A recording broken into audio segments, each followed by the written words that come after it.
Me and Jake running down the street with a handful of comic books, kicking ass and banging chicks and drinking booze No, not and me. smoking Not weed. me. I'm married. Yeah, well, I'm married.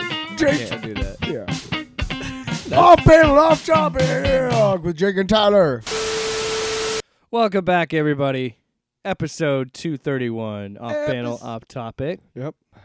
25 seconds. I didn't finish it, so that doesn't count. And we haven't swore. I'm Tyler. We barely got out of the theme song, and you were doing that, man. I started. I didn't stop. You might as well have started. You fool. Do we have a timer on the Arnold impression? Timer? Yeah. No. We should. We should have an impression timer because I feel like that would go timer. about as quick as singing or swearing. Okay, here's impression timer. Al Pacino. Jake, go. Oh. Wow. Yes. Okay. Well, I need a minute because I can do Al Pacino. No, my turn. But I need a second. Now my turn. Shit. Tobey Maguire. Tobey Maguire? No. Danny DeVito. No. What? Spider-Man. Spider-Man. Wow. Hey, MJ. Hey. Okay. Okay. Okay. Okay. Seth Rogen. Go, Jake. Okay. Yeah. Now me. Mike Tyson. You know, just because I want to make orphans of the children doesn't mean that I'm a bad Tyson's person. actually pretty good. Yeah. Not bad. Well, I grew up with Tyson, so not next to him. me and Iron Mike. You keep your shit together, Amazing T-Butter. I'm gonna knock your fucking teeth out. Listen, I just want to make sure your music gets out there, but it's never going to get out there if you don't, show your personality a little bit. Amazing T-Bird. Misery.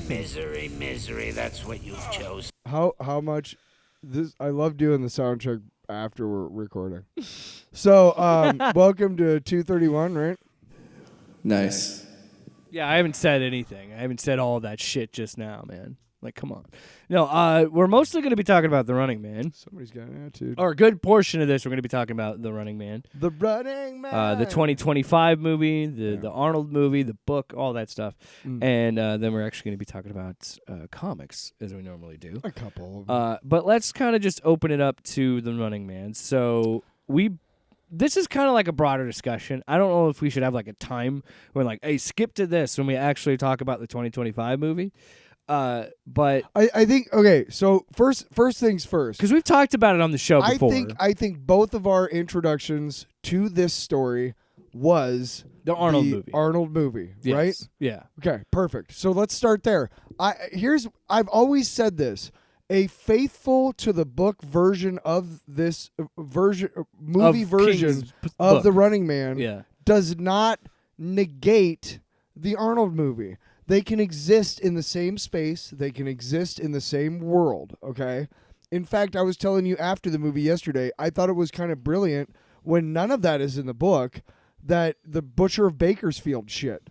Like, that's how they kind of show that's why he's like a bigger dude. Now, Stephen King obviously hated that because in the book, Ben Richards is an everyman. And by the way, you're not going to be able to actually make Ben Richards like the book because he is malnourished and he's a skinny dude, and Glenn Powell is not malnourished. He's a big beautiful man in that new movie too.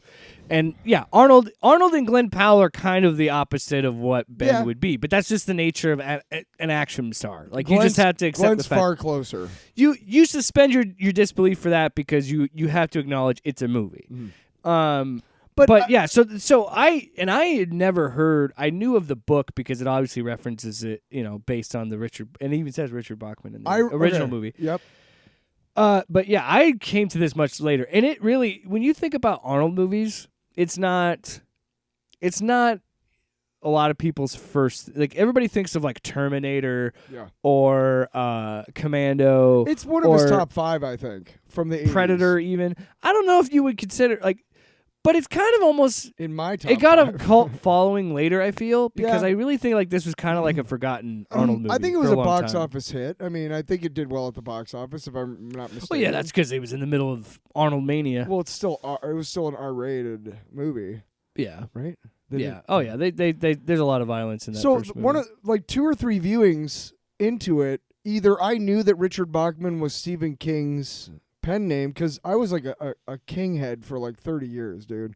Like, I know a lot about Stephen King, okay? So either I knew that, or I went out looking for the book, because that was one of my things, is I would like to, when I was younger, I don't do this much anymore, but when I was younger and I had more time on my hands, I'm 50, I got to get going. Seriously. I would go and read the book. Yeah. Of the movie after I saw a movie that I liked. And which I feel can be kind of hard. How I fell into the Bachman books. Nice. Which is basically that big, thick, it's the 4 books. It's Long Walk, The Rage. Long Walk that just came out as well. The Long Walk. And The Running Road Man. Work, Rage, and The Running Man. Right. Yeah. And the other 2 are kind of shit. Yeah, Rage is not going to get made into a movie. No, because it's about a school shooting. Yeah. Yeah, we've talked about it. So like, Road Work I don't is want to really. I don't want to retread too no. much, because we've talked about this a lot leading up to this movie. Well, so I don't want to retread everything. No. So that's how I got into the book, and almost immediately I was like, I really want to make someday, if I ever get to that point where I can make a movie, I want to make a faithful adaptation of this. My thoughts about the design of the project was much grimier and much less, not bright, but much less shiny almost, I guess. But here's the thing. In this day and age, what they used with what we're facing now, which is a crisis of technology, like it or not. Yeah. They took all that and they just basically they extrapolated that into the future, 10 years maybe, and that's where we're at, okay? And I liked almost everything but the ending of this movie. Yeah, we'll get into the movie. But yeah. So you know what I was thinking last night, though? You know why they didn't do that ending like the movie? Because you know what Americans aren't big on? Yeah, spoilers. Okay, yeah. So Spoiler. Let's get to that. Let's just jump into it real fast. So, Yeah. because I want that's called a tease. So when this trailer came out, Yeah. and we talked about it on the pod, and then from that conversation, I went and picked up the book because I wanted to read the book before this. So I read it before going into this movie because based on what I was seeing on the trailers and what you were telling me, like, this is a much more faithful adaptation of that. So yeah, I was like, what okay. I saw too was like, So yeah, I'll definitely check out the book. The book's great. I recommend reading the book. Yeah. It's It's not broken up into chapters. It's broken up into countdown. Yeah, it's counting down into the end of the. It's really cool the way it does it. Yeah. And I love it is a angry, dark, satirical book, and the ending is much more grim than the movie. Yeah, and we'll definitely talk about that. And I just think that it's a movie or a book and a movie that really spoke to me personally, because I read up on him saying that when he wrote this book, it was a angry young man who was obsessed with writing in the process of writing a book, and that's where he birthed this idea. Yep. And the fact that he had to publish it under a different name because he was publishing too many books because he's a fucking machine. He's not human. That's how you become the GOAT. You're the GOAT because you can just keep fucking shelling out hits. I urge everybody who's listening to this to go and check out his book on writing. Yes, I've been meaning to read that. I've heard it's really good. It's an incredible book. Not only does it have, it's basically half biography or half autobiography and half, here's how you can be a better writer. Here's some tools that I've used in my whatever. Yeah. Things that have helped him. They're both equally, I got something from both parts, but I really got a lot from his autobiography when he was talking about going through his addictions. Yeah. When I was still in the throes of alcohol addiction, like in my 20s and 30s, my mom got me that book. It came out, 2000. Anyway. But it was after he was recovering from that car crash where he got hit by the car. Oh, yeah. Remember back in the early aughts, I think. I don't know if you remember that or not. But he got hit by a car, and like this, he had this whole bit about it. It was a postscript. The version that she got me was like the second printing. It had a postscript about this guy who had run him over. You never saw that Family Guy where? Yeah. Oh, it's Dean Koontz, and he runs him over again. Yeah. Yeah. That's what that's referring yeah. to. Yeah. So I knew about. So that's when you said it. I immediately thought of the Family Guy bit because I was like, oh, I know what he's talking about. But yeah, no. Stephen King, is a nut. But getting back to the movie. No, yeah. So the movie itself. Let's just get into it. Spoilers. Do we have a new one for spoilers? I don't know. What happened to Pizza? Fuck you, asshole. No. What happened to Pizza Time? I forgot to put it. You back. fucking dick. You know what, man? Hey, we swore. We've been swearing though, haven't we? For this movie particularly, Okay. I have two. I know exactly what it is. Are you ready for pain? Are you ready for suffering? That's your note right there. One more time, Jesse, take us home to let them know. Spoilers. So if you haven't seen The Running Man 2025, turn it off. Wait, yeah. Are you ready for pain? Are you ready for suffering? All right. We're basically saying you're not because you haven't seen the movie. So the book, the ending of the book is similar to the movie to a point. So it's actually very close to the ending. Yeah. So the ending of the book is in the movie are the same. So he's in the plane that's being flown back to the network's building. And Killian tells him, if you kill all the hunters on this plane, I'll give you a TV show. Hunter 6. Hunter 6 is a working title. Wasn't it?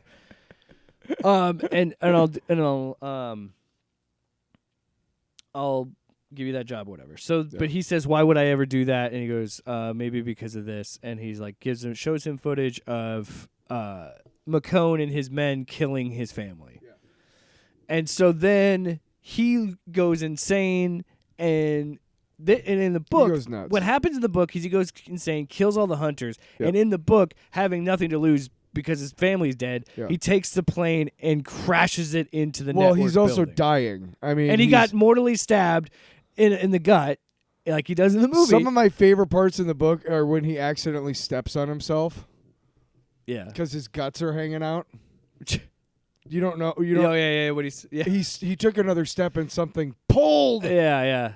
Like that's just got to be like so fucked up. Like you just got a big old trail of links. Yeah. Just trailing behind you, and it's your guts. It's your intestines. And I see what you mean now that you mention it. But in the book, he crashes the plane into the network building. Right into Killian's office. Right into Killian and kills all everybody that burns the fucking thing down like he said he was going to. And what don't Americans really are fond of? 9/11 happened after that. I'm saying planes flying into buildings. Yeah. So I get why they didn't do that. That's what I'm saying. Especially with the bullshit national You can't bullshit. adapt that faithfully in a post 9/11 world in this country, man. I mean, I get what you mean. I'm surprised they got away with as much as they did. Being who did this? Skydance, Paramount. They released this movie. Oh yeah, you mean mean the fascist fellatiators at fucking Paramount? Yeah. Oh, and Disney too. By the way, every one of these fucking corporations donated that stupid fucking ballroom. Yeah. So every one of those fucking corporations can take my middle finger and shove it directly up their fucking ass and spin on it. Go fucking suck a dick. How fucking... Gee, I wonder who's... Oh, yeah. Gosh, I wonder. That's kind of weird. Why would they do that? Oh, so they can have control over all of us and all of our lives because they already have all of our information. Why wouldn't they team up with the government and sell all that information to the government, including our private emails and our search histories? So anyway, so the movie's ending is very similar to a point. So Richards kills everybody, and he's talking to Killian, and Killian's still trying to give him a chance. So he also gets stabbed in the gut, but his guts are not coming out like in the book. He just gets stabbed or he gets sliced. And by the way, Lee Pace puts his fucking hand through his fucking guts with the knife, like through his guts. Yeah, and you see the blood splat. But as he's flying back, Killian still gets it. So it seems like it's gonna end the same way as the book. Yep. And then he keeps asking Killian, "Did you kill them or not? Are they dead or not?" And my part, I don't know if you heard me say this in the theater when I watched it, but I was just like, "Who cares?" Like he goes, "Who cares?" And I'm like, motherfucker, if they're alive or dead and you said, who cares? Yeah. And I know what he was saying. Like, it doesn't matter. You would believe me either way. No, but he said, even still, you're saying, who cares to my dead family, you fuck? No, but more telling was, who cares? I would torture them in front of you if I knew it would get me what I wanted. Yeah, he didn't. It didn't matter either way. The understanding is that these people are morally reprehensible and they have no moral center. And they because they worship a god called greed. Yeah, simple.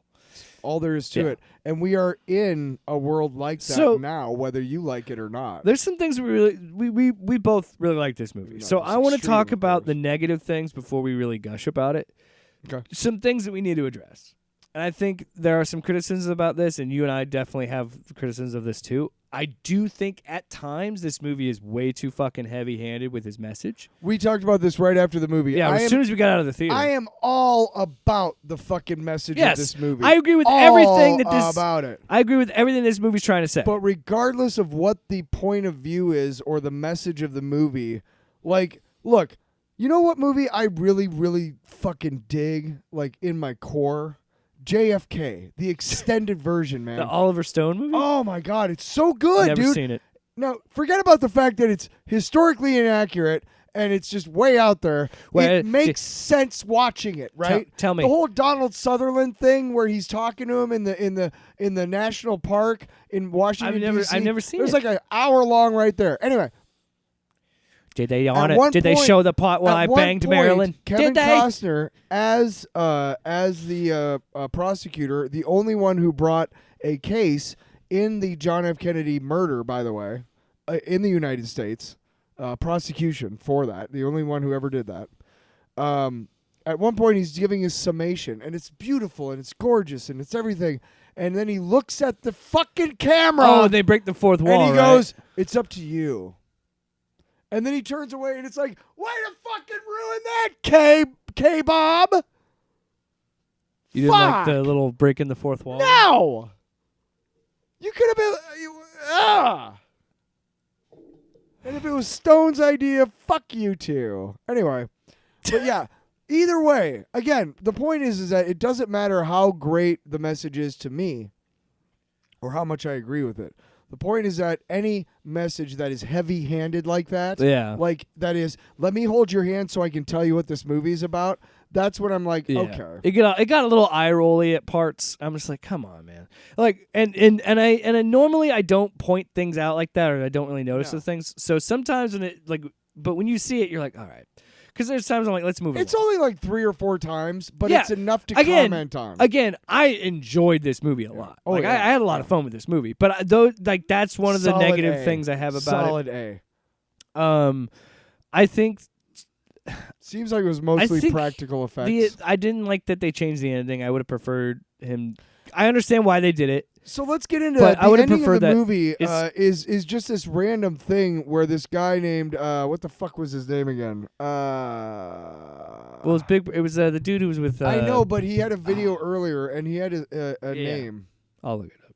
Anyway, but he starts doing this YouTube video, right? And they pause where it looks like he's gonna crash in the building. Right. Well, like the a book. missile hits him.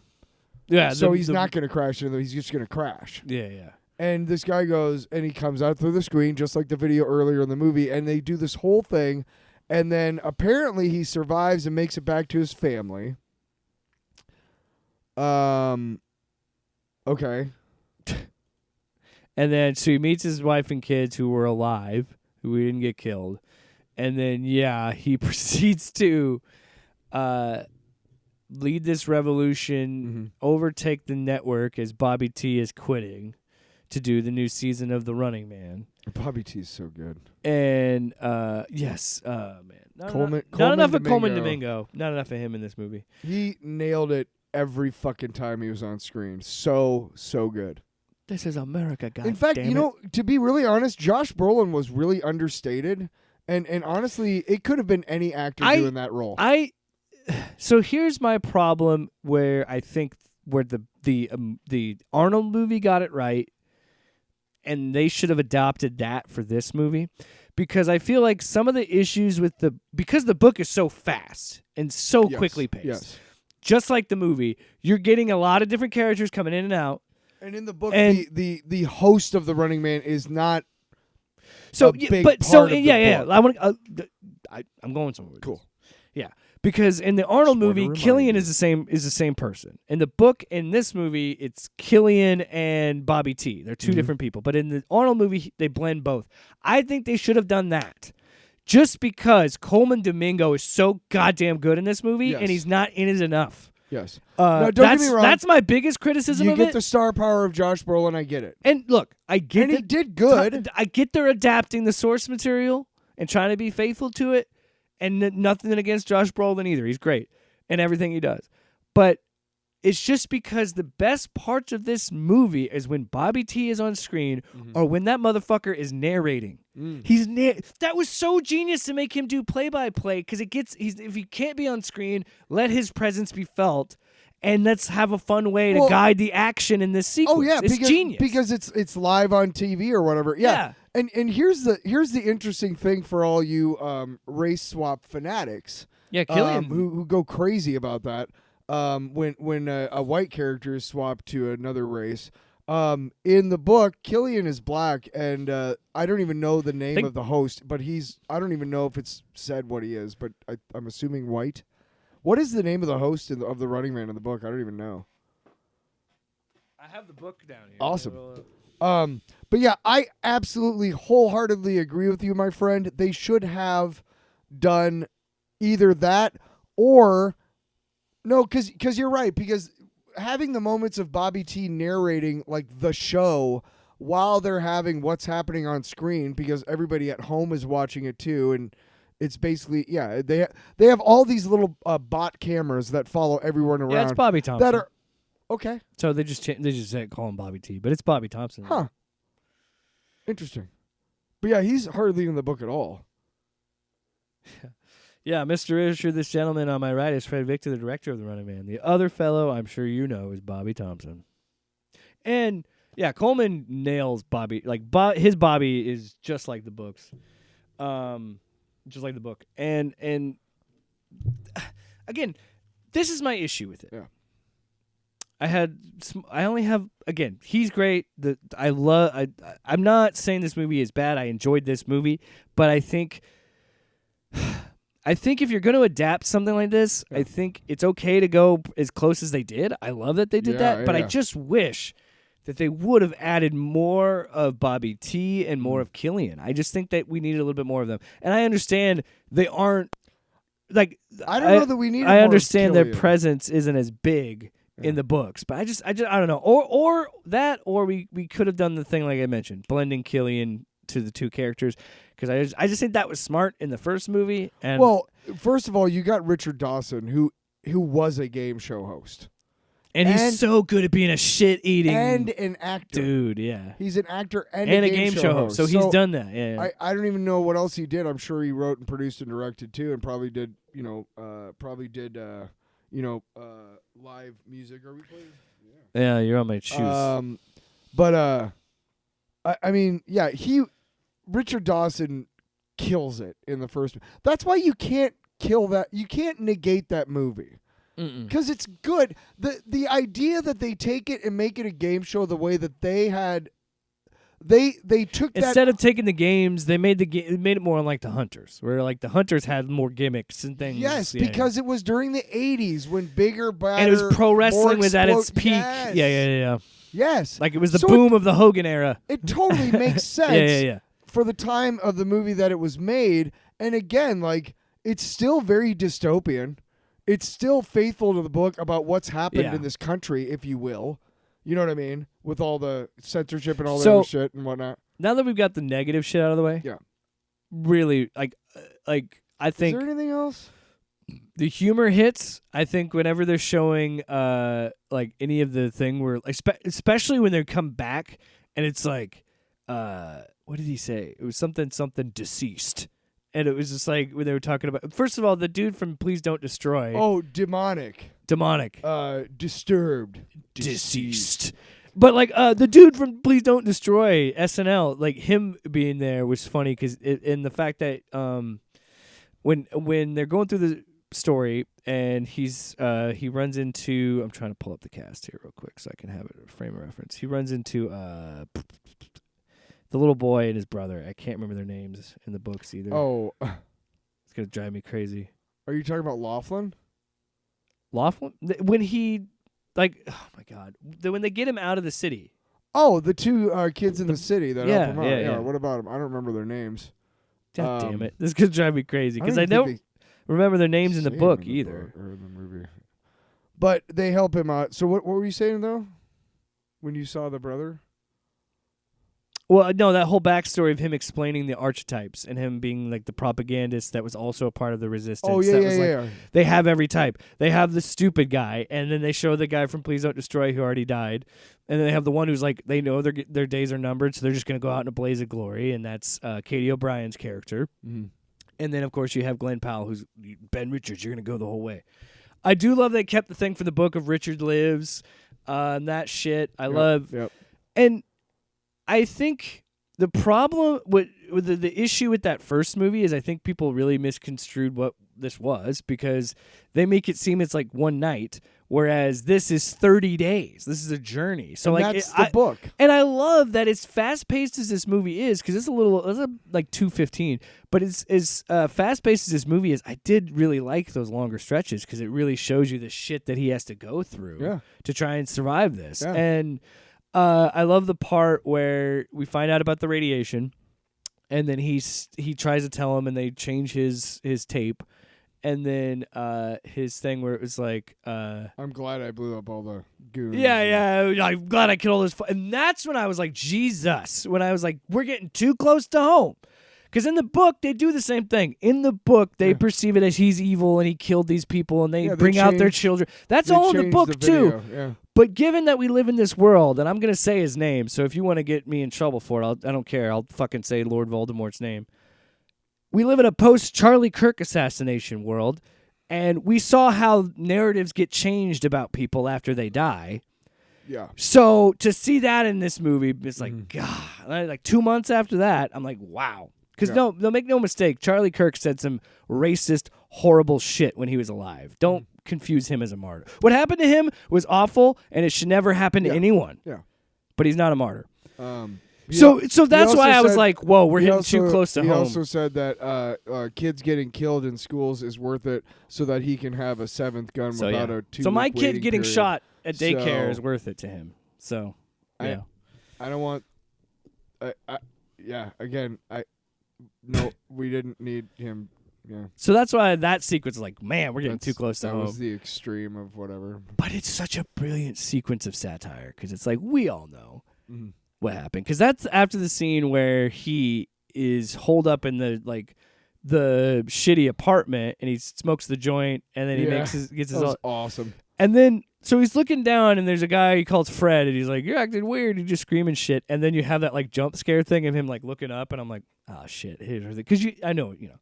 But the fucking sequence where he throws a grenade at McCone and it's in the trailer, but it's still awesome. And he goes, I got a grenade. And he just throws it and he goes, back at you. He just kicks it at him. I love it. Do you know he matched his mask to his shirt colors in each sequence? His mask is different with his shirt. No, but one thing I absolutely I could be wrong. Lee Pace is great. one of those guys like Aaron Taylor Johnson, and there's one other Robert Pattinson is becoming like this too. But you forget that he's Ronan the Accuser.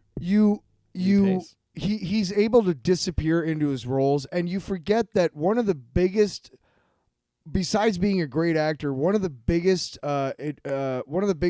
advantages on screen that Lee Pace has is he's big.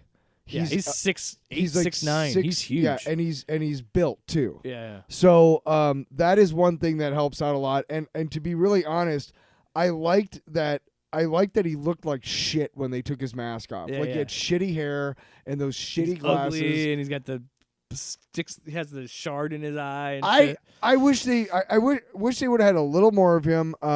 You know what? Back to one bad thing. They did run that into the ground a little bit. The whole "you can't run from fate, you can't run from destiny" thing. I think so, but but given how much but it makes McCone seem more like of a fucking dork, so it's funnier. Like it's funny. Fair. It's a legit, and people have criticisms of the humor in this. I thought I laughed at pretty much everything. I thought it was pretty fun. Was like, I do think it's interesting that this movie decided not to come out and say that she was doing sex work because in the book it does. Mm-hmm. Like, it straight up says that, but they kind of just brush it away of like, no, they're just flirty rich guys. Like, there's not. So I'm okay with it. Like, it doesn't. I No. prefer that because So I thought it was kind of crude that she was in the book anyway. In the book, she is she's a nurse, isn't she? But she can't make enough money. Yeah, and so then, she starts. But she started blowing when they first started dudes. dating. She was a prostitute. Yes. And he's like, you can't go back to that. And she's like, that's the only way I can make money. So there. there's a part in the book where she mentions she did something for like $10 new or some shit, and yeah. But Lee Pace, I thought. In my head, I saw his name in the credits, and I'm like, he's got to be McCone, right? Because I kept thinking of like, I don't see him anywhere, and I heard his voice. And when I see that name, I think the imposing size. But so when I'm like, he's got to be McCone. But he's also got a particular voice. Yeah. And so I heard his voice, and I'm like, oh, okay, that's where he is. I wish we could have got more of him, but again, I think that's just the book. To be honest, the last sequence on the plane It's pretty good. Is makes up for my not favorite seeing little most of the movie. my favorite thing about that is there's a couple. I gotta give Edgar Wright props because you don't really see this in movies anymore, where he actually has a dead body on screen, stay dead for a little bit before we go away from it, and it one side it's like sad, and the other side it's funny because when McCone gets killed and gets impaled into the open window on the plane, it's funny because he's just fucking dangling there. Yeah. But while we're giving out shout outs, Michael Cera's great. He's great in this. Fantastic. His speech, his speech I thought was really good and effective. So like later, it just feels like a little bit where I was like, come on, where he gives that whole speech to Amelia, and I understand why she's in the book. She's got to be the perspective of the rich person or whatever. But at the same time, it's like, dude, we already heard. Like, we as an audience have already heard this speech. We already kind of heard it from Michael Cera. We don't need. That's where I was starting to get like, okay, let's move it along. But his death was sad, because well, it was sudden. It's just so sudden because he just gets fucking. They're in the helicopter and they snipe him. I think he dies in the car because he crashes the car. He dies in the buggy next to Ben. No, in the book they're in a car. Yeah. And they crash the car, and I think he's dead by the time they crash the car from like blood loss because he does get shot in the house. Everything that happens in the, I mean, they change it up for the movie. I don't mind that they did that in the movie because it's a cool action sequence where he runs the because he definitely the buggy full of if bombs I remember into the other in the hunter. book, he's dead because the mom alerting them and everything. And he's also a big fat like basement kid. Yeah, you said Jack Black was what you would have thought, and I was like, that seems more. Did I say that? Yeah, you mentioned that. You're like, if I would have cast it, I kind of would have thought know if something I like Jack Black type. Talked about who would. When you saw Michael Cera's character in the trailer, you're like, well, in the book he's a little bit more chunkier, but it's whatever. Yeah, Jack Black would have been too old. Well, maybe. I don't know because if I remember, he's like 19 or 20. But he's also. But in the book, you're right. He does get stabbed like that, and he doesn't. Yeah, when they crash the car, he's already dead. Yeah. So this is better because it's much more dramatic, and I just love that visual because it's like the shot of him in the head, and then the brains on the seat, and then just his head there. It's such a interesting shot because it really does make you sit with what's happening to him, and that's a big moment for Ben and the audience to be like. Every time someone helps them, they fucking die. Yeah. Or something bad happens. And that whole sequence. It got a little cheesy. He was like, I am the igniter. And then like blew up the initiator or whatever, yeah. And then blows up the bridge. But that was awesome. I love that If shot. I'm not mistaken, the second name on the card is William H. Macy. Like Glenn Molly. Powell. Yeah, Molly. Yeah, he was in the movie for like 5 minutes in the first 10 minutes, and that's it. He was his agent. Fucking A. He's man. in there before Michael Cera, who arguably definitely has more screen time than him, who has probably the most of the side characters that aren't, Bobby T, Killian, and Ben. Michael Cera's mom has more screen time than fucking William H. Macy. And that includes the torture scene. Can I just say that he imagines? His mom. Also, I love the fact that they kept the torture dream in there because when I read, if you hadn't read the book, watching the movie, you're like, what the fuck? Because when you read the book, you're like, what the fuck? So it again, really cool. I love that they kept that in. But real quick, his mom was great too. Yeah. She used to be such a nice, intelligent woman, and she's just screaming at the TV, eating the pudding. I wish that I would have read Fight Club before I saw the movie because the book does a really good job of not letting you know what's going on until the very end. Yeah. In the movie, you can start to see it. There's Right. clues. And, of course, in the book, too. Oh, but I'm sure if you go back and you read it, you'll be like, oh, here's all the... Yeah. Here's the thing is, most people have seen Fight Club, I still urge you to go read the book. It's still a really good book. Palahniuk, right? Chuck Palahniuk? Chuck Palahniuk. I'm pretty sure I've heard him say Palahniuk. Well, there's no C in his last name. Palahniuk? No I got to go listen to an interview with him again. His first get it name's right. Chuck, but there's no Chuck in his last name.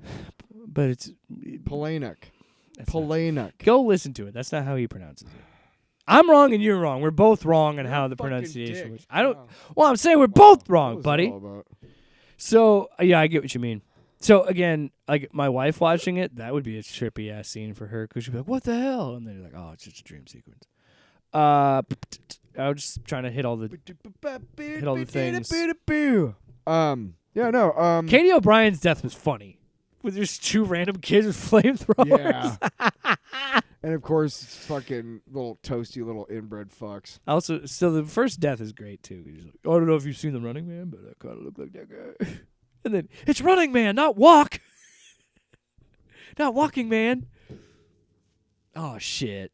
And I love no. all the deaths that they were showing in the background throughout the years were really funny too. My one subtle satirical bit that I think people might have missed is when the hunters pose with their kills, the selfies. It was like fucking assholes on Footballs, yeah. safari. Oh yeah, or It was like yeah. assholes on Trophy- safari with a trophy hunters. animal. Fuck those people too. And if you think we're far away from corporate fucking police force, you're fucking wrong. If you think we're about a year from Buddy. fucking old Detroit, motherfucker. buddy, we're not that far from the Running Man. No. Like legit. When you have leathery demons like Chris, leathery skin, glistening skin, fake plastic people like I don't know who is it, Christy Nome or one of those saying that we should make illegal immigrants battle for citizenship on a fucking reality TV show. A real person in our government said that. So if you think we're that far from this, we're like crazy far from this future, we're not. Best description of where we're at is I saw a Reddit post talking about VPNs possibly getting banned or something like that, and one guy being like, I don't like where we're headed. And then somebody immediately commenting after that on that Reddit thread being like, buddy, it's here. What do you mean where we're heading? We're already fucking there, and we're 6 feet deep. Yeah, and we invited it. And the dirt's getting higher. We invited it into our homes. I remember when Alexa first came out, and I was like, people would be fucking insane to let that thing in their house. Millions and millions and millions of fucking copies. Yeah. How do you think I you set a should timer break every that week fucking thing. for pizza? Get a fucking egg timer. Get rid of that fucking Luddite. demon in your fucking house. What What else does it do for you? Everything surveils me. What are you talking about? Everybody's got ring You gotta add cameras. something Everybody to got... it. Anyway. So real quick, But that was to wrap it up. Well, all the deaths were fantastic because like they're over the top and like it's gory, but it's cartoonish violence. Like it's literally like watching Looney Tunes because like one of them literally was a guy who was like and then like two logs smashed his head. Oh yeah. Like that. They were just ridiculous. There were a couple of I mean there's not a lot bad to say about this movie to me. Yeah, I love being such a fan of not only the book but also the Running Man featuring Arnold Schwarzenegger is how you pronounce it in German. Schwarzenegger. Oh my god. Yeah. Fucking drink if Tyler's pretentious. Rolled his eyes at me. You no, but I know shit. I think what's really really great is that even though I'm like 20 years older than you, we both had the same paths to this movie. We both started with Arnold. We both were like, And I don't know if I just told you about it, and that's why you, or maybe you. I don't know. Well, you told me about it. I'm sure I've told you about it because that's one of the things I love. Like I said because earlier, we talked about Running Man with Arnold, and I'm sure I would have been like, dude, the book is way better. It was because of the trailer. It was because of this movie's trailer. Because you're like, this is much more faithful to the book. But I'm positive that when we first started talking about Running Man, I was like, the book is way better. Because that's the kind of asshole that I am. Oh yeah, you were like, dude, the book is the book is totally different. Yeah. But I'm glad you read the book before the movie because I feel like you have the same kind of thing. Like I really wish I get it. I understand the trepidation of showing something like that on screen. But fucking love the book's ending. The book's ending. Yes, so the book's awesome. ending is perfect. However, I understand perhaps test audiences, perhaps maybe being like, I don't know. Maybe that was all already written into the. I'm sorry. I was into the trying ending. to find I don't the last bit of the ending here. Yeah, that's about it for us. Plus, you read the book. It's only like it's not even 400 pages. It's a quick read. It's very quickly spaced. Yeah. It's I've read it maybe 5 times. I own it. I have the Bachman book somewhere in my house, but I've read it 5 times, I think, and straight through. And by the 5th time, or the 6th, 7th, whatever, it's been couldn't tell you, but a lot. By the 5th time or so, I was skipping ahead parts. Not because it's not a great book, but I already know what happens, so I kind of skipped to like. All right. Skipped ahead of like, okay, I don't. Ooh, is this a sticker? Cool. Hey, man, this is a sticker. Yeah, man. There it was, huge, bulking, square and tall, into the night, silhouetted black above everything else, moonlit and turned into alabaster. It's just like the way that he describes this shit. I was trying to get to the part where, here you go. He pushed the weird wheel again. Now it seemed the plane was floating, weightless. The dial slipped from 1500 to 1200 to 900. He pulled it back out. C1, 9er, 8-4. The voice was very alarmed now. What's wrong? Acknowledge. Speak, boy, Richards croaked. Roof, roof. The big plane cruised through the night like a sliver of ice, and now Co-op City was spread out below like a giant broken carton.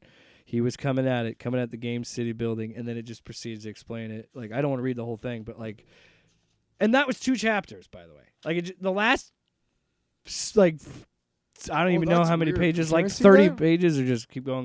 Because the book that I have, it doesn't change a page when it just does it right in the middle of the page.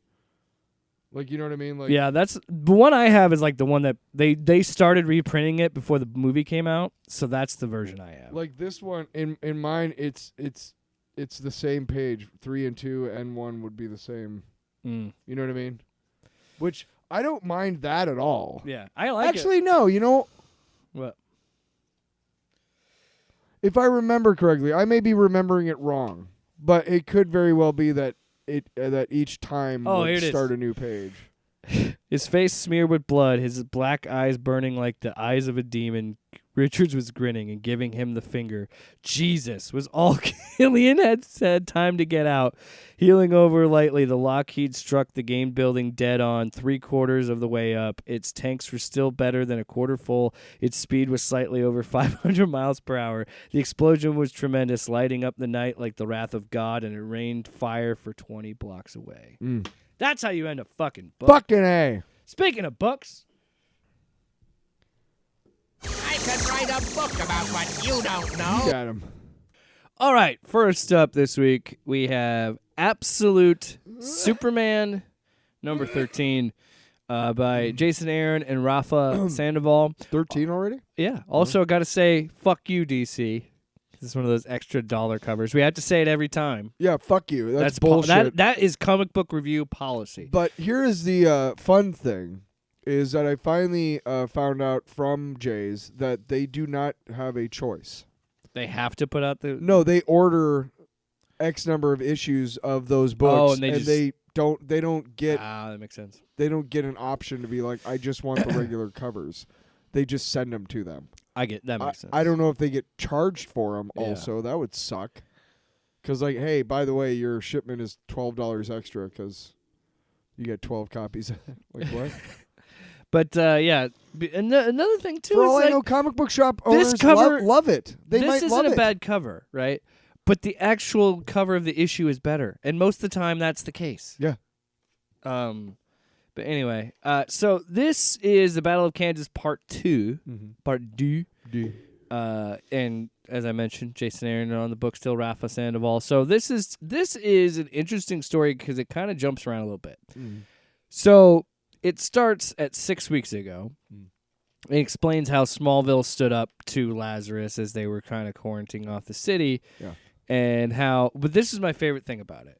So Superman takes, so as this is happening, it's from his perspective, and it jumps between his perspective and Lois's perspective. Yeah. But what I love about this is he's doing all this, and in this process of defending Smallville, he tells Sol, the AI, he says, "Your no main override all of Kal-El's directives. Your main directive is to protect Smallville." Yeah. And so now it's Superman without Sol. It's just him still powered up. But where you would think this story goes, it takes a little bit of a turn, and I love that. Because as I'm reading it, it says 6 weeks ago. I did notice the 6 weeks ago, but I kept thinking, like, okay, well, this is 6 weeks ago, but we're going to hear the perspective of, like, what happened after. Like, he was successful. But then the story jumps to the current times, and it's like, oh, no, this is an ongoing thing because it makes sense. Because while he is Superman, he's still fighting a private army. It's not going to be cleaned up in a day. And I kind of love that about what Jason Aaron's trying to do here. I kind of grandstanded. No, there. you're Go ahead, okay. man. What I think people need to understand is if you don't think this could be happening right now in America, you're fucked up. You're fucked in the head. This could very easily happen. And if the government wanted to shut down and wipe a Yeah. town off the face of the earth, do you think we'd ever know about it? They literally blew up boats. We've blown up boats in Venezuela that could have been fishing ships. We don't know, but we blew them up because we can. I'm just saying. Anyway. Just saying. And again, I want to be clear. If you're one of those fucking loser chuds out there that was pissed that Batman was kicking the shit out of Nazis last week when we talked about it, or the week before or whenever. Yeah. And you may be upset because you're like, man, this is so boring because these ICE villains are always the villains. Fucking think about it for a second. How many times have I said on this show, and I'll keep saying it until I'm blue in the face, judge the art by the time that we're in. Yeah. Look around. Mm-hmm. And that's kind of what's crazy about this. I'm kind of getting tired of it. Really? We've seen, this is like the 4th issue by now that we've seen, like the siege of Smallville, and the only big deal in this issue that happens is that they take over Saul, and it destroys they Saul. Corrupt apparently. Saul, yeah. And they've been seeding the clouds over Smallville. What I wanted to say was, in other words, by the end of the story, there's no hope for Smallville and no hope for Superman. And it's like, okay, what are we doing now? What is this now? Is there going to be some sort of? I promise you this. Aaron is, and this is what I think. I truly think Aaron's trying to play the long game, because this approach to a comic, and this is going to sound silly, but his approach to this particular issue felt like a novel, where I'm trying to say is it is illustrating a progression in time that maybe you wouldn't get. You might get on a TV show or a movie. But what I'm trying to say is it does what books do well, which is shows you how fast or how long we were doing this and how much crime is progressed. Sure. And I just felt like this was more of a very novel approach, especially the narration constantly switching perspectives. However, I do get what you mean, because while there were some cool images in this book, I'm like, isn't this like you thought? I'm like, are we still fucking fighting for Smallville? It's not a very big town. It's in the name. So, at this point, I just want to see. And again, I think he's playing the long game, because he's like, I think he did this intentionally to really build this up to be like, okay, now we're gonna see Roz and Superman fight. We're finally gonna get. Are we? I don't think so.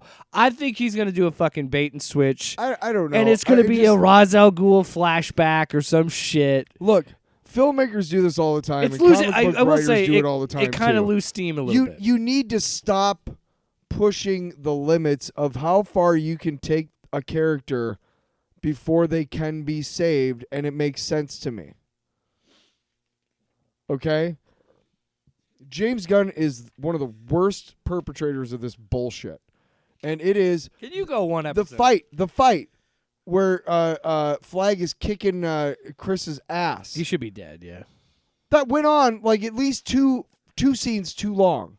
And why? Because you want to build tension for when somebody finally stops, whatever. Yeah. I get it, but you know what? You need to stop like two beats before. Because otherwise I'm like, I don't, especially if I know that the hero's going to, survive or whatever, it's like, I don't care. I mean, are you going to tell me that this series is going to end with 14 because Roz is going to kill him? Well, by the end of it, Superman, there's no hope for him. Well, because they learn how to control the weather, and so they block. There's no hope for him. There's not as much sun. What are we doing there, Jason? What are we doing here, buddy? Are we? This is. I don't know. I don't like it. All right. So if we were to give this issue a grade, what would you give it? C.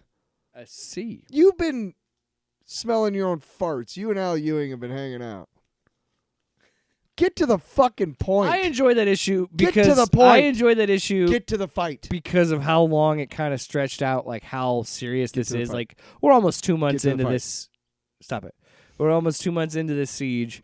I also love and as a radio nerd, you should have loved this. The fact that Lois has like a pirate radio station with Jimmy. I kind of like that about it. Because I like how he's like, okay, we can kind of play with her journalistic tendencies in this, but also still keep her, different and unique. And I kind of like Get to that. the fight. But I agree with you. We got it. I waited.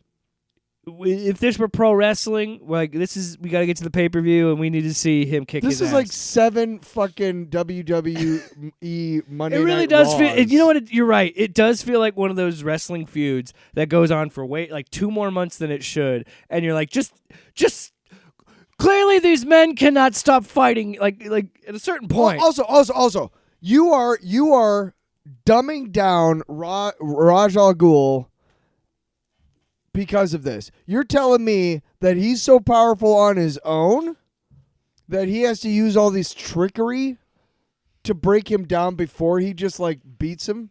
Like, that's stupid. I would say Your villain sucks, Aaron.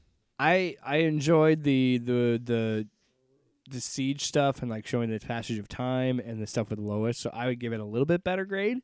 I would go a little bit higher. I'd say B-. C+.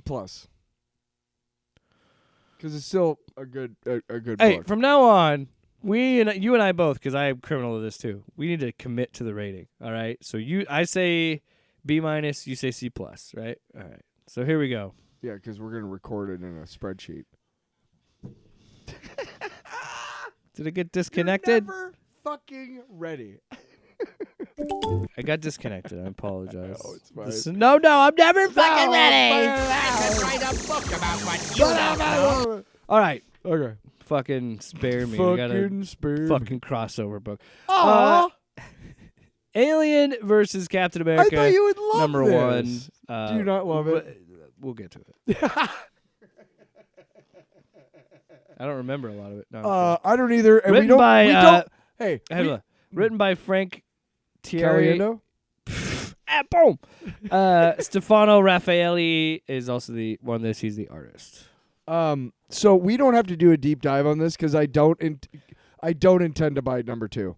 The point is, let me just say that going into this, I was like, this is probably going to be dumb. The art's fantastic. Yes, I was not disappointed. However, it's a tiny bit more clever than I thought, which is the Red Skull brings them to Earth, the Xenomorphs to Earth to try and win the world for the Nazi party, and then eventually just himself. Can I just say something? I love this opening. In the blood-soaked shadows of World War II, Captain America hunts Hydra's venomous agents through Europe's ruins. There are whispers in the cold of that Baron von Strucker is in charge of something that could help Red Scare tip the scales of history, but no one could imagine the horrors that Hydra is willing to unleash on an already broken world. So I was like, okay, kind of cool. So yeah, it works as a crossover because you know what? It unlike that Batman Punisher book, it just kind of says, here's how we're going to explain it. And yeah, the idea of like Baron von Strucker's working with Red Skull to bring the Xenomorphs here. Sure. and that's all you need. But again, we don't need to deep dive on any of the rest of it. It's kind of dumb. But No, let me just say it's an enjoyable book. Sure. But I it don't is think what so, you but expect whatever. from a number one of a crossover. We got to set up explain how this exists here and when they're gonna fight and all that other shit. That's true. Let me just make this clear about the Alien series. You guys have got it all wrong that are trying to bring them to Earth and blah blah blah. Because they will extinct Earth if they could. They're the perfect race. Duh.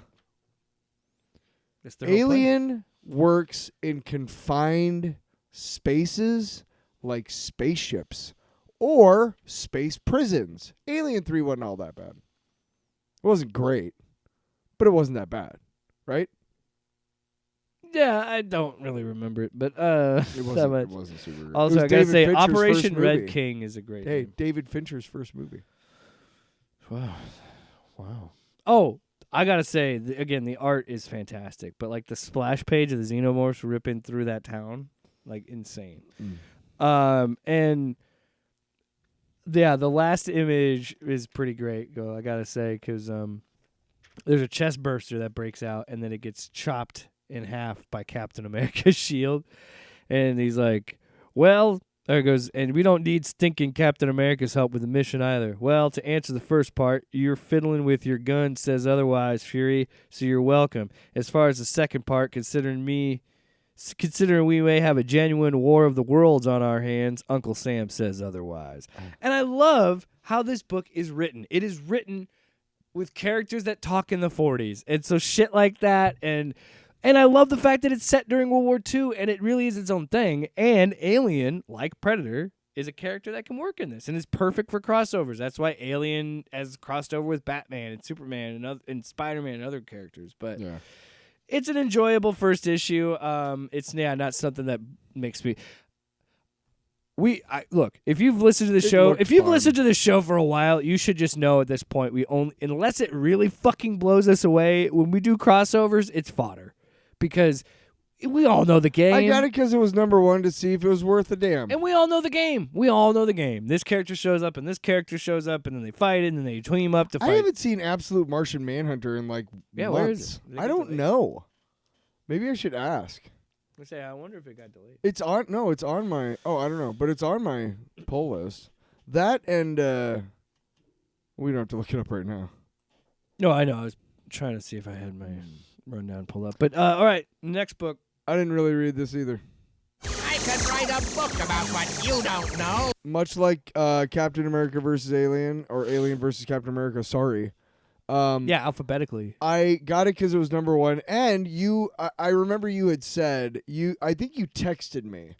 You were reading one of the books that I dropped off. Yeah, I week, definitely texted you. and you were like, "Oh, Planet She-Hulk, we're officially out of ideas." Yeah, and I agree with you 99.9% of the time when you say that, and I agreed with you here. But by the way, we didn't Alien versus Captain America. I'll give a solid B. B minus. B is good. B is good. I'll go with B. B minus and B for me. Yeah. So I got this because it was number one to see if it was, again, worth a damn. And I can report that within 4 or 5 pages, not really. This is going to be fun. Because I read the whole thing, and I didn't hate it. I did not hate it. I actually ended up in liking it. I didn't hate it. I just, it was nothing that I needed to read. If you're not schooled and skilled in the fucking Hulk like family tree, which I should be more, but I've never really been into the Sakaar and fucking. Okay. First off, let me Hulk bullshit. Let me credit the writers, the creators on this. Excuse me. Written by Stephanie Phillips, Aaron Kuder on the art. Art's great. I truthfully, genuinely was surprised. This is a classic Eddie Brock Carnage situation where I wanted to shit on this book. I wanted to come in. I didn't want to shit on this book. No, I did. Look, let me be clear. Okay. When we do this show and we're going to do books for the show, there are times, everybody has their biases, right? But I genuinely try to have an open mind, and I don't want a book to be bad. But when I look at something like Planet She-Hulk, I'm kind of expecting to shit on it because I'm kind of like, I doubt this will be any good. I will say in defense of the book, and again, I got enough of the book to realize that I'm probably not going to continue the series. There's nothing wrong with that. It's not because it's not a good book. It's just because the story doesn't intrigue me. But here's the thing. I am a huge fan of She-Hulk and how she was written with John Byrne moving forward. They stay true to that very, very much so in this book. So I liked that. I just think that's interesting. They stayed true to writing She-Hulk the way she has generally been characterized. That I'm a little bit more positive on this book than you are. First of all, to me, it had to win me over with the premise, because the premise had to be something that I'm like, okay. The premise is the Hulk has to go somewhere, so she has to. But you know take what? over. That works for She-Hulk. That works for a She-Hulk story. So that's why I was okay with it. I thought that was funny. I was like, okay, so she's literally just planet sitting. She's babysitting an entire planet while her cousin is dealing with some shit on What was Earth. that Hulk series that we did that was set in the future? It was World War M. Maybe Is Maestro? Yeah, World War M. It was Future's End, Future Imperfect. It was what's his name? Amadeus Cho. Yeah. Do you remember what I'm talking about? That fucking blew. This is not bad. It's just it doesn't grab me. Like shit like this. So I agree with you.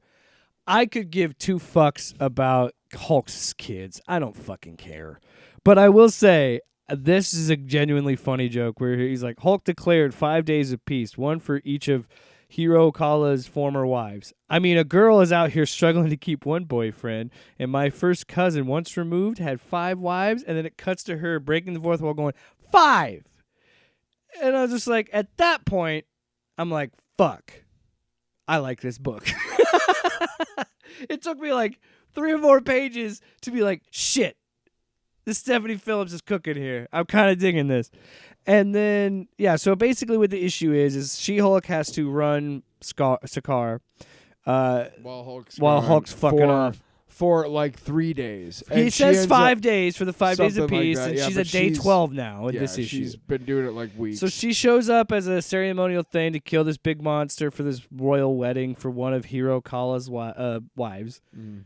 And then a bunch of assassins show up, and she has to fight them, and that's pretty much where the issue ends. And the issue ends with Hiro Kalla's wife getting killed. She's dead, yeah. The dude that was going to marry her is like, my bride! But they also show him at different and she's bargaining with the bird-looking alien dude to get off the planet. They talk to... they do show the guy she's supposed to marry doing something sinister at some point in the book. So clearly he's the purple guy. Yeah. He's clearly has a plan in place to discredit the Hulks. I genuinely think it was a fun book. I was actually surprised at how much I enjoyed it at the end of it. But hey man, I'll admit when I gotta eat crow. And I'm eating some crow right now because I enjoyed this book. However, it's not. Look, that was a fun issue, but I'm not gonna read the whole fucking series. I'm not. Like you said, there's nothing as enjoyable as that was. I'll wait for a trade and wait for that trade to be on sale. Maybe I don't know, or at the library, or at pick it up at the library. Yeah, because it's not something like I gotta read this every month. But it is something like, hey, when that comes out as a trade, I might check it out. Mm-hmm. So which is more than I originally said, because I originally was shitting on it. So there you go. And ladies and gentlemen, it's the main event. We are continuing our mini-series. I could write a book about what you don't know. There are 4 books of the Cosmic Odyssey. 4. We are on book 2. Disaster. Give that written by Jim Starlin, drawn by Mike Mignolia. Give that son of a bitch over. And hated every fucking second of it. Jake has a very good point. So I enjoyed this book very much. Just like I enjoyed the first one, because as a fan, as a lover of DC, I think like you and I talked. Well, when you brought these books to me, you're like, you should read these because you love DC, and like I said, the last book, it's weird to read it now because I already know most of these things at some point. But as someone who's never read this book or never read this series, I was a little annoyed before I even cracked this book open because on the back flap, it spoils the book. in a way. Because it says, thanks to your arrogance and stupidity, I have now seen 2 worlds die. I will never forgive you for this. And I could clearly tell it's Martian Manhunter and Green Lantern. Yeah. So anytime I see them in this book, I'm like, this planet's going to blow up at some point. Or something Yeah, bad. you don't know why. Yeah, but I just How? still... well, yes, I do. I know that it's John's fault somehow. Or it's implied. So the first book... left off where it had Darkseid saying, like, send all the teams off. we got to go to these 4 and locations. We got to get Etrigan with Jason I was Blood. going to motherfucker. I was going to explain it real I fast. can do it better than you. No, you can't. Because the last issue, we all split the New Gods and the Justice League up because they were going to the 4 places they need to go. Because we lose 2 of them, the anti-life equation gets the galaxy. Yeah. So we start on Thanagar, and Orion and Superman are just fighting because the Thanagarians are possessed by the anti-life equation, so they don't care about them, and they're just fighting So them. right away, of course, Superman and Orion have different ways and ideas of dealing with things. Yeah, because Orion's a fucking war chief, and he's son of Darkseid. Orion's a psycho. Yeah. And then we cut to Zen... Is it Zenchi? Zanchi? Yeah. Zanchi. Zenchi, which is where John Stewart, Green Lantern, and Martian Manhunter are, and they're helping the people there. They're trying to figure shit out. And then we also cut back. This dude, shout out to Jim Sterling. Starlin. Jim Sterling. They transitioned. Yeah, Anyway, point is, I got on a weird tangent there. ADHD. I gotta give props to Starlin here because this was fucking funny what he did with Batman and Forager. All this crazy shit is happening with the other 2 or the other planets, and those 2 are just like, we're gonna wait it out. We're gonna solve it here in my Bat computer because we can't fucking deal with them. I love that they have the obligatory big coin and like the fucking and the dinosaur. Joker Oh, card fuck yeah, and like dude. all Give that me shit. all of that shit, dude. That's awesome. So Light Ray and First thing we gotta do is get you a better costume. Light Ray start. Yeah, he literally just makes it black. It's cool though. So then we jump to. So yeah, he pretty much tells Forager we're gonna wait it out. Forager also explains that Orion calls him a bug and hates the insect race. That's why that's in the lore. He explains. Yeah. And then Batman, tells him you need a new costume. We jump to Ran, and Starfire and Light Ray are seeing the chaos of the anti-life equation being unleashed on Ran. Everybody's crazy. They meet up with Adam Strange. And he's like, hey, I guess because I'm not actually from Ran, I'm from Earth, it's not affecting me. That's maybe why, yeah. So then he's like, okay. And then the issue cuts to Etrigan again, because we saw in the last issue he was chilling. And then, the whole plot is they're like, no, we need Etrigan to do this because he's badass. So then the most of this issue is... Yeah, and then we don't get a ton of Superman and Batman and stuff because it's just them. It's mostly centered around Green Lantern and Martian Manhunter and what they're doing on Zenshi. So essentially what's happening is they're trying to stop a bomb that's going to blow up the entire planet. All 4 teams. Because the anti-life knows they need to take 2 to take the whole universe. Yeah. So they figure out where the bomb is, and they run after the bomb. Yeah. And... this whole time, John Stewart's doing all this cool shit with his Green Lantern power ring, and Martian Manhunter is also the reader being like, wow, you can do that? Because there's times that I'm reading it, I'm like, wow, he can do that, huh? So we had a whole We had a fight. Oh, my God. Because here's the problem I have with this book. I really enjoyed this, right? But my problem was, so he even has a moment where he makes a protective cube, and he's like, I've even got a program to protect you and me, so the power thing. So he talks about how great this power ring is, which is also great writing by Starlin, because it just sets you up perfectly, because you're like, really? As serious as this fucking book takes itself, I gotta be like, wow, we're gonna go with that, okay. So anyway... John Stewart finds out where the bomb is. He tells Martian Manhunter, stay behind. You'll be dead weight anyway. I'll take care of this. Don't worry about it. My ring will solve all the problems. What does he say to him? Hold on, let me say. You arrogant fuck. Let me say specifically. You damn fool, you arrogant, conceited idiot. You're depending too much on that blasted power ring. Could be setting some up. So then we fly to Jon Stewart, and this is what sucks, is this setup is good. Like, I was like, damn. Because he, like, flies over there, and he's like, you're in big trouble. He's like, I'm going to fucking stop it. Nothing can stop me and my power ring. Da, da, da, da. And then there's, like, a beautiful close-up on his face. And then we get a 2-page splash. One page is the big bomb, but the other page is his eyes, and it's a close-up, and then it's 4, 3, 2, 1, boom. But that gets sucked out of the air when I look at what stopped him. The Green Lantern Corps rings do have one weakness. Because of a minor impurity in the ring's power source, basic structures that can't affect anything that's colored yellow! Jon Stewart keeps asking it over and over his mind, how did it know? A question whose answer we can never destined to learn. I love Green Lantern. I said how much. We've talked about Green Lantern so much on this show. We've reviewed so many Green Lantern books on this show.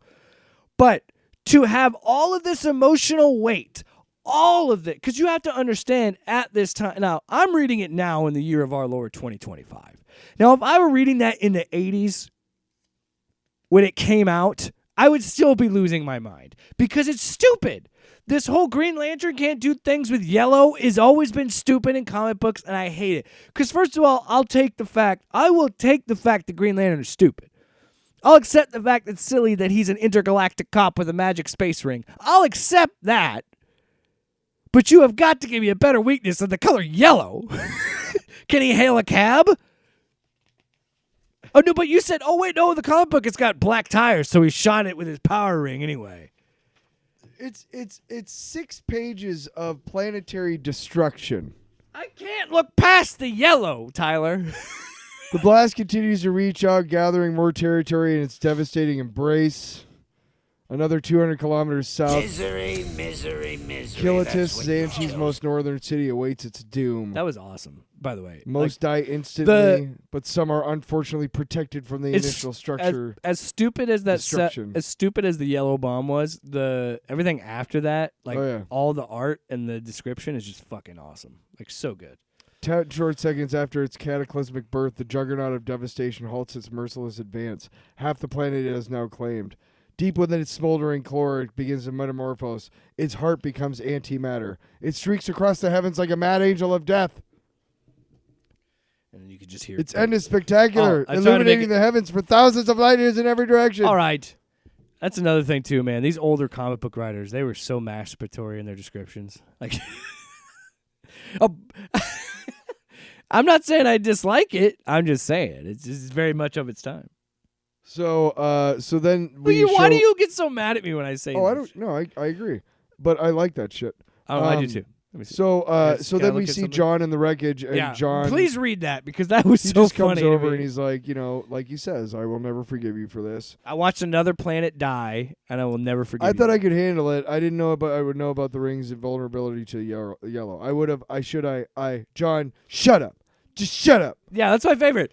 That is a legitimately human response from John Jones, even though he's a Martian. Just shut up. Like, I don't give a fuck what you had to say to me, John. You didn't bother to listen to me, so shut up.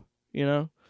So we're also seeing what's going on with what's going on. Obviously, we haven't gotten too much into Superman and Orion, but we have seen a lot. I mean, they were just fighting Thanagarians. The Starfire and Light Ray and Adam Strange have all found the bomb, but now Adam Strange gets knocked out. There's this blobby thing. They can't figure it out. That's the anti-life that. After we leave John, we go back to New Genesis where they have finally convinced Jason Blood to re-merge with Etrigan. Let men tremble and the heavens cry out in alarm, for Darkseid has freed me from that damnable charm. Beautiful.